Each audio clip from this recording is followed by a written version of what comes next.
নমস্কার, সনাতন ধর্মকথা চ্যানেলে আপনাদের সবাইকে স্বাগত। সত্যযুগের শুরুর কথা। সৃষ্টিকর্তা ব্রহ্মা যখন এই সুন্দর পৃথিবী সৃষ্টি করলেন, তখন এই পৃথিবী ছিল বড়ই অস্থির।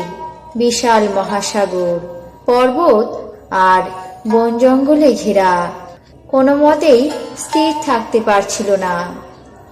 টলমল করা এই পৃথিবীর বুকে প্রাণ টিকে থাকা প্রায় অসম্ভব হয়ে পড়ল। তখন সৃষ্টিকর্তা ব্রহ্মা ভীষণ চিন্তিত হয়ে পড়লেন। তিনি মনে মনে ভাবলেন, এত বড় পৃথিবীর ভার কে বহন করতে পারবে?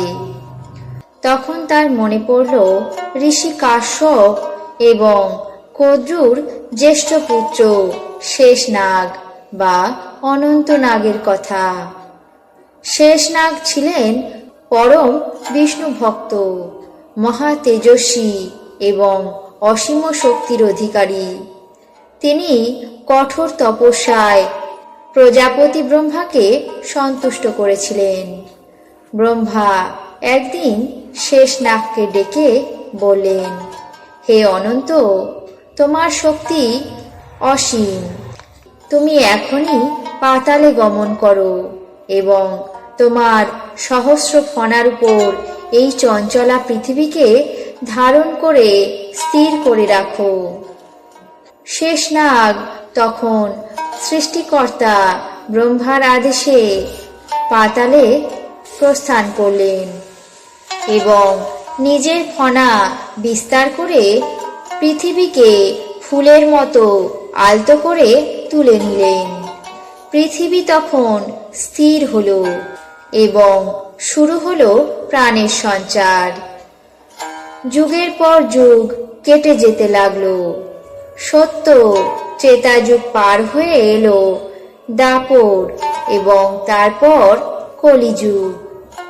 এই কলিযুগে পৃথিবীতে মানুষের সংখ্যা বেড়ে যেতে লাগলো, কিন্তু তার চেয়েও বেশি বাড়তে লাগলো মানুষের করা ভয়ঙ্কর পাপ। শাস্ত্র বলে, পৃথিবী মাতা কখনোই পাহাড়, পর্বত বা সমুদ্রের ভারে ক্লান্ত হয়ে পড়ে না। ক্লান্ত হয়ে পড়ে মানুষের পাপে, মিথ্যা অহংকারে, লোভে আর হিংসায়। তখন সেই পাপের ভার পৃথিবীর বুকে পাথরের চেয়েও বেশি ভারী হয়ে চেপে বসে। ধরিত্রী মাতা এই পাপের ভারে ভীষণ কষ্ট পেতে শুরু করেন।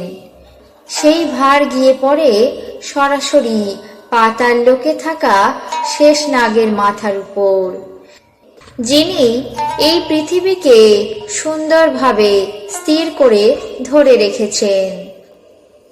পাপের ভার এতই বেড়ে যেতে লাগলো যে শেষনাগের পক্ষে এক ভঙ্গিমায় স্থির থাকা প্রায় অসম্ভব হয়ে পড়ল। তার শরীর অবশ হয়ে পড়ে। তিনি বুঝতে পারেন, এই ভার সামলাতে হলে সামান্য একটু নড়তে হবে, অথবা এক ফণা থেকে অন্য ফণায় পৃথিবীর ভারকে বদল করতে হবে। পাতালের সেই অন্ধকারে শেষনাগ এক বিশাল দীর্ঘশ্বাস ছাড়েন এবং তার চোখের পলক পড়ে। ক্লান্ত হয়ে তিনি যেই পৃথিবীর ভার নিজের বাম ফণা থেকে ডান ফণায় সরিয়ে নিলেন, তখন মুহূর্তের মধ্যে পৃথিবী কেঁপে ওঠে।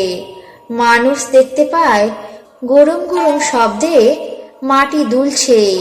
বড় বড় অট্টালিকা তাসের ঘরের মতো ভেঙে পড়ছে। নদীর জল উপচে পড়ছে। প্রচণ্ড ভয়ে চিৎকার করে উঠছে পৃথিবীর সকল জীবজন্তু, মানুষ এবং অন্যান্য প্রাণীগণ। প্রলয়, মহাপ্রলয় শুরু হয়েছে।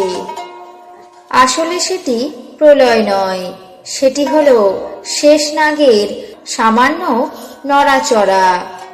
তার ফলে পৃথিবী প্রচণ্ড উত্তপ্ত হয়ে ওঠে। এর ফলেই সৃষ্টি হয় ভীষণ ভূমিকম্প।